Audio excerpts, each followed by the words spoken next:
Hi good evening. അപ്പോൾ നമ്മുടെ ഇന്നത്തെ റെസിപ്പി എന്ന് പറയുന്നത് വളരെ എളുപ്പത്തിൽ തയ്യാറാക്കാൻ പറ്റിയ ഒരു സ്നാക്കാണ് കേട്ടോ. ഒരു 20 മിനിറ്റ് മാക്സിമം മതി നമുക്കിത് റെഡിയാക്കി എടുക്കാനായിട്ട്. വീട്ടിൽ ഏത്തപ്പഴം മുട്ട ഉണ്ടെങ്കിൽ ഇന്ന് വൈകിട്ട് തന്നെ തയ്യാറാക്കിക്കോളൂ. വളരെ ടേസ്റ്റി ആയിട്ട് വളരെ ഈസി ആയിട്ട് തയ്യാറാക്കാൻ പറ്റിയ സ്നാക്കാണ്. കുട്ടികൾ സ്കൂളിൽ നിന്ന് വരുമ്പോൾ നമുക്ക് ചൂടോടുകൂടി തയ്യാറാക്കി കൊടുക്കാം. പിന്നെ കുട്ടികൾക്ക് നല്ല മധുരം ഇഷ്ടമാണെന്നുണ്ടെങ്കിൽ ഇതിന് മുകളിലായിട്ട് കുറച്ച് തേനും കൂടി ഒഴിച്ചിട്ട് കൊടുക്കാം കേട്ടോ. കുട്ടികൾ തേൻ ഇഷ്ടപ്പെടുന്ന കുട്ടികളാണെന്നുണ്ടെങ്കിൽ, തേൻ ഇഷ്ടമല്ല എന്നുണ്ടെങ്കിൽ ഇതുപോലെ തന്നെ നമുക്ക് റെഡിയാക്കി കൊടുക്കാം. അപ്പോൾ എങ്ങനെയാണ് നമുക്ക് നമ്മുടെ സ്നാക്ക് തയ്യാറാക്കുന്നത് നോക്കാം. നമുക്ക് നമ്മുടെ ഇൻഗ്രീഡിയൻസ് നോക്കാം. നമ്മളിപ്പോൾ 2 മുട്ടയും ഒരു വലിയ ഏത്തപ്പഴം എടുത്തിട്ടുണ്ട്. ചെറിയ ഏത്തപ്പഴം ആണെങ്കിൽ 2 എണ്ണം എടുക്കാം, വലുതാണെങ്കിൽ 1 എണ്ണം എടുക്കാം. അതിലേക്ക് ഒരു 1/4 കപ്പ് തേങ്ങ ചിരവിയത് എടുത്തിട്ടുണ്ട്. അതുപോലെ തന്നെ ഒരു 1/2 ടീസ്പൂൺ ഏലക്കാപ്പൊടി ചേർക്കാം. പിന്നെ നിങ്ങളുടെ മധുരത്തിനനുസരിച്ച് പഞ്ചസാര ചേർക്കാം. ഞാനിപ്പോൾ 1/2 ടീസ്പൂണാണ് പഞ്ചസാര ചേർക്കുന്നത്. കുട്ടികൾക്കൊക്കെ കൊടുക്കാനാണെന്നുണ്ടെങ്കിൽ നമുക്ക് 1 ടേബിൾ സ്പൂൺ വരെ പഞ്ചസാര ചേർക്കാം കേട്ടോ. നമ്മുടെ മധുരത്തിനനുസരിച്ച്, അതായത് നമ്മുടെ പഴത്തിൻ്റെ മധുരത്തിനനുസരിച്ച് നമുക്ക് പഞ്ചസാരയുടെ അളവിൽ വ്യത്യാസം വരുത്താം. നല്ല മധുരം വേണമെന്നുണ്ടെങ്കിൽ 1 ടേബിൾ സ്പൂൺ വരെ പഞ്ചസാര ചേർക്കാം. ചെറിയ മധുരം മതി എന്നുണ്ടെങ്കിൽ 1 ടീസ്പൂൺ പഞ്ചസാര ചേർത്താലും മതി. ഞാനിപ്പോൾ അധികം മധുരം വേണ്ടാത്തതുകൊണ്ടാണ് 1/2 ടീസ്പൂൺ പഞ്ചസാര ചേർക്കുന്നത്. അപ്പോൾ നമുക്കൊരു മിക്സിയുടെ ജാർ എടുക്കാം. മിക്സിയുടെ ജാറിലേക്ക് നമുക്ക് ആദ്യം നമ്മൾ എടുത്തു വെച്ചിരിക്കുന്ന മുട്ട ചേർത്ത് കൊടുക്കാം. ഇതിലേക്ക് ഏലക്കാപ്പൊടി താല്പര്യമില്ല എന്നുണ്ടെങ്കിൽ നമുക്ക് വാനില എസൻസ് ചേർക്കാം കേട്ടോ, 1/2 ടീസ്പൂൺ. മുട്ടയുടെ കൂടെ തന്നെ നമ്മൾ എടുത്തു വെച്ചിരിക്കുന്ന ഏത്തപ്പഴം ഉണ്ടല്ലോ, നന്നായിട്ട് പഴുത്ത ഏത്തപ്പഴം എടുക്കുക. ഈ ഏത്തപ്പഴം ഒന്ന് ചെറുതായിട്ട് കട്ട് ചെയ്ത് ചേർക്കുക. ചെറിയ ചെറിയ പീസുകളായിട്ട് കട്ട് ചെയ്ത് ചേർക്കുക. നമുക്ക് വേഗം അരഞ്ഞു കിട്ടാനാണ് നമ്മൾ ചെറിയ പീസുകളായിട്ട് കട്ട് ചെയ്ത് ചേർക്കുന്നത്. അപ്പോൾ ഇത് വളരെ എളുപ്പത്തിൽ തയ്യാറാക്കാൻ പറ്റിയൊരു റെസിപ്പിയാണ്. പിന്നെ പാൻ കേക്ക് ആയിട്ട് ഉണ്ടാക്കണം എന്നുണ്ടെങ്കിൽ നമുക്ക് ഇതിലേക്ക് മൈദപ്പൊടിയൊക്കെ ചേർത്ത് അല്ലെങ്കിൽ ഗോതമ്പ് പൊടി ചേർത്ത് ബേക്കിംഗ് പൗഡറൊക്കെ ചേർത്തിട്ട് വേണം പാൻ കേക്ക് ആയിട്ട് തയ്യാറാക്കാൻ. ഇത് പാൻ കേക്ക് അല്ല, പാൻ കേക്കിൻ്റെ ചെറിയൊരു മോഡലാണെന്ന് മാത്രമേ ഉള്ളൂ. അപ്പോൾ ഞാനിപ്പോൾ ഏത്തപ്പഴം മുഴുവൻ കട്ട് ചെയ്ത് കഴിഞ്ഞിട്ടുണ്ട്. ഇനി നമ്മളിതിലേക്ക് ചേർക്കുന്നത് പഞ്ചസാര, അതുപോലെ തന്നെ നമ്മുടെ തേങ്ങ ചിരവിയത്. പാൻ കേക്ക് ആകുമ്പോൾ തേങ്ങ ചിരവിയത് ചേർക്കണ്ട.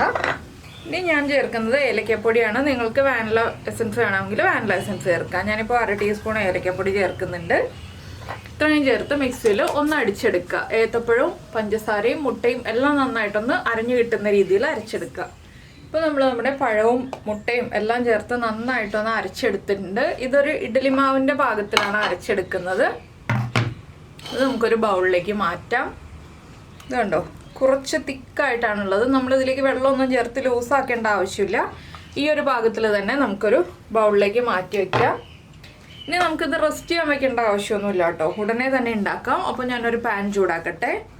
അപ്പോൾ ഞാനൊരു നോൺ സ്റ്റിക്ക് പാൻ വെച്ചിട്ടുണ്ട്. ഈ ഒരു സ്നാക്കൊക്കെ ഉണ്ടാക്കാൻ നമുക്ക് നോൺ സ്റ്റിക്ക് പാനാണ് നല്ലത്. ഞാനിതിലേക്ക് നെയ്യാണ് കേട്ടോ ചേർക്കുന്നത്. കുട്ടികൾക്ക് കൊടുക്കാനാകുമ്പോൾ നമുക്ക് നെയ്യോ ബട്ടറോ ഏതെങ്കിലും ചേർത്താൽ മതി. ചെറിയൊരളവിൽ നെയ്യ് ചേർത്ത് കൊടുക്കുക, ഒരുപാട് വേണ്ട. വളരെ ചെറിയ അളവിൽ മതി. ഞാനിപ്പോൾ ഇത്രയും നെയ്യ് ചേർക്കുന്നുള്ളൂ. ഇനി നമുക്കിതൊരു ബ്രഷ് കൊണ്ട് നന്നായിട്ട് അപ്ലൈ ചെയ്ത് കൊടുക്കാം. നെയ്യൊന്ന് തടവിയിട്ട് പാൻ ഒന്ന് മീഡിയം ചൂടാകുമ്പോൾ, ഒരുപാട് ഹൈ ഫ്ലെയിമിൽ വെക്കരുത്, ചെറിയ ബർണറിൽ വയ്ക്കുക.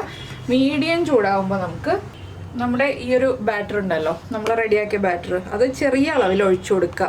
അതെന്ന് വെച്ചാൽ കൂടുതൽ തിക്കായിട്ടുണ്ടെങ്കിൽ വേവാൻ കുറച്ച് സമയം എടുക്കും. ചെറിയ അളവിൽ ഒഴിച്ചു കൊടുത്തിട്ട് ഒന്ന് കനം കുറച്ച് പരത്തി കൊടുക്കുക. ഒരുപാട് കനം കുറയരുത്, ഒരുപാട് വലിപ്പവും ആവരുത്. എന്താണെന്ന് വെച്ചാൽ നമുക്ക് തിരിച്ചിടാൻ ബുദ്ധിമുട്ടാവും.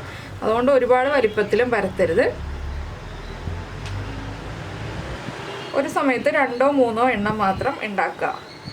ഇനി ഇതൊന്ന് കുക്കായി വരട്ടെ. കുറച്ച് സമയം എടുക്കും കുക്കായി വരാൻ. കുക്കായി വന്നു കഴിയുമ്പോൾ മുകളിൽ ചെറിയ ചെറിയ ഹോൾസ് വരും. ഒരുപാട് വലിയ ഹോൾസ് വരില്ല. നമ്മൾ പാൻ കേക്കൊക്കെ ഉണ്ടാക്കുന്ന പോലെ വലിയ ഹോൾസ് വരില്ല, ചെറിയ ചെറിയ ഹോൾസ് വരും. അപ്പോൾ നമുക്ക് അടുത്ത സൈഡിലേക്ക് തിരിച്ചിട്ട് കൊടുക്കാം. അപ്പോൾ ഇതൊന്ന് കുക്കായി വരട്ടെ. നിങ്ങൾക്ക് ഈ ഒരു റെസിപ്പി കണ്ടിട്ട് എങ്ങനെ തോന്നുന്നു? എളുപ്പമായിട്ട് തോന്നുന്നില്ലേ? ഏത്തപ്പഴമൊക്കെ കഴിക്കാത്ത കുട്ടികളാണെന്നുണ്ടെങ്കിൽ ഏത്തപ്പഴം കഴിപ്പിക്കാൻ വളരെ നല്ല എളുപ്പ മാർഗ്ഗമാണിത്. വാനില ഫ്ലേവറൊക്കെ താല്പര്യമുള്ള കുട്ടികളാണെങ്കിൽ വാനില എസൻസ് ചേർത്തിട്ട് തന്നെ ഉണ്ടാക്കിക്കോളൂ. അപ്പോൾ ഇതൊന്ന് കുക്കായി വരട്ടെ.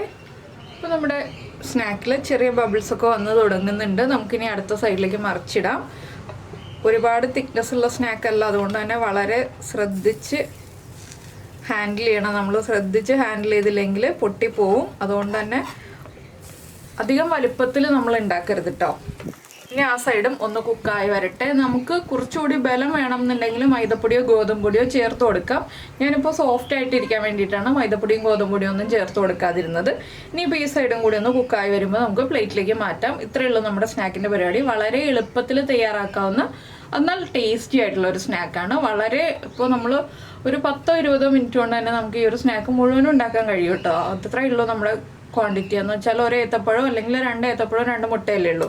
വളരെ ടേസ്റ്റി ആയിട്ട് വളരെ എളുപ്പത്തിൽ തയ്യാറാക്കാം. അപ്പോൾ നിങ്ങൾ എന്തായാലും കുട്ടികൾ സ്കൂൾ വിട്ട് വരുമ്പോൾ ഇതൊന്ന് തയ്യാറാക്കി കൊടുക്കും. കുട്ടികൾ നന്നായിട്ട് എൻജോയ് ചെയ്ത് കഴിക്കുക. എന്ന് വെച്ചാൽ നല്ല സോഫ്റ്റ് അല്ലേ, എടുക്കുമ്പോൾ തന്നെ നല്ല പഞ്ഞ് പോലെ ഇരിക്കും. അപ്പോൾ കുട്ടികൾക്ക് തയ്യാറാക്കി കൊടുത്തിട്ട് നമ്മുടെ വീഡിയോയുടെ താഴെ ഒന്ന് കമൻറ്റ് ചെയ്യാം കേട്ടോ. നിങ്ങളുടെ അഭിപ്രായം എങ്ങനെയാണ്, കുട്ടികൾക്ക് ഇഷ്ടമായോ ഇല്ലയോ, കുട്ടികൾ എന്ത് അഭിപ്രായം പറഞ്ഞു, ഇനി ഉണ്ടാക്കി തരണം എന്ന് പറഞ്ഞോ എന്നുള്ളതൊക്കെ. അപ്പോൾ ബട്ടറിലാണ് ഉണ്ടാക്കുന്നതെങ്കിൽ കുട്ടികൾക്ക് കൂടുതൽ ഇഷ്ടമാവും. കുറേ കുട്ടികൾക്ക് ബട്ടറൊക്കെ ഇഷ്ടമാണ്. അപ്പോൾ എന്തായാലും ഉണ്ടാക്കി നോക്കിയിട്ട് അഭിപ്രായം പറയുന്നതിനോടൊപ്പം തന്നെ നമ്മുടെ വീഡിയോ ഒന്ന് ലൈക്ക് ചെയ്യാനും മറന്നു പോരുതേ. അപ്പോൾ ഇത് റെഡി ആയിട്ടുണ്ട്. ഞാനിതൊരു പ്ലേറ്റിലേക്ക് മാറ്റട്ടെ. ഇത് കണ്ടോ, പാൻ കേക്ക് പോലെയൊക്കെ തന്നെ ഇല്ലേ, ഇഷ്ടപ്പെട്ടോ? അപ്പോൾ ഏകദേശം പാൻ കേക്കിൻ്റെ മോഡലാണെങ്കിലും നമുക്ക് മൈദയും ഗോതമ്പ് പൊടിയും ഒന്നും യൂസ് ചെയ്യാതെ ഇതുപോലെ ഉണ്ടാക്കാം. അപ്പോൾ ഞാനെല്ലാം ഇതുപോലെ ഉണ്ടാക്കിയെടുക്കട്ടെ. അപ്പോൾ നമ്മുടെ സ്നാക്ക് ഈ ഒരു അളവിൽ റെഡിയാക്കുകയാണെങ്കിൽ ഒരു 10 എണ്ണം ഉണ്ടാക്കാനുള്ള അളവുണ്ടാവും കേട്ടോ. നമ്മൾ ഈ ഒരു പഴം എടുത്തിട്ട് 2 മുട്ടയും ചേർത്ത് ഉണ്ടാക്കുകയാണെങ്കിൽ. അപ്പോൾ നിങ്ങൾ എന്തായാലും ഉറപ്പായിട്ടും ട്രൈ ചെയ്ത് നോക്കിയിട്ട് നിങ്ങളുടെ ഫീഡ്ബാക്കൊക്കെ അറിയിക്കുമെന്ന് വിചാരിക്കുന്നു. നമുക്ക് നമ്മുടെ അടുത്ത റെസിപ്പിയുമായിട്ട് അടുത്ത ദിവസം കാണുന്നതിന് മുന്നേ നമ്മുടെ ചാനൽ ആദ്യമായിട്ട് കാണുകയാണെങ്കിൽ നമ്മുടെ വീഡിയോ പ്രസൻറ്റ് ചെയ്യുന്ന രീതിയൊക്കെ ഇഷ്ടപ്പെടുന്നുണ്ടെങ്കിൽ നമ്മുടെ ചാനലൊന്ന് സബ്സ്ക്രൈബ് ചെയ്ത് സപ്പോർട്ട് ചെയ്യണേ. സബ്സ്ക്രൈബ് ചെയ്യുന്നതിന് ഈ വീഡിയോയുടെ താഴെയുള്ള റെഡ് സബ്സ്ക്രൈബ് ബട്ടൺ ഒന്ന് ക്ലിക്ക് ചെയ്യുക. അതിൻ്റെ റൈറ്റ് സൈഡിലുള്ള ബെല്ലൈക്കണും ക്ലിക്ക് ചെയ്യുക. അപ്പോൾ ഓൾ എന്ന് പറഞ്ഞിട്ടൊരു ഓപ്ഷൻ കാണാം. ആ ഓളും കൂടി പ്രസ് ചെയ്തിട്ടുണ്ടെങ്കിൽ ഞാൻ എപ്പോഴും വീഡിയോ അപ്ലോഡ് ചെയ്യുമ്പോൾ നിങ്ങൾക്ക് നോട്ടിഫിക്കേഷൻ വരും. അപ്പോൾ എന്തായാലും നമുക്ക് നമ്മുടെ അടുത്ത റെസിപ്പിയുമായിട്ട് വീണ്ടും കാണാം.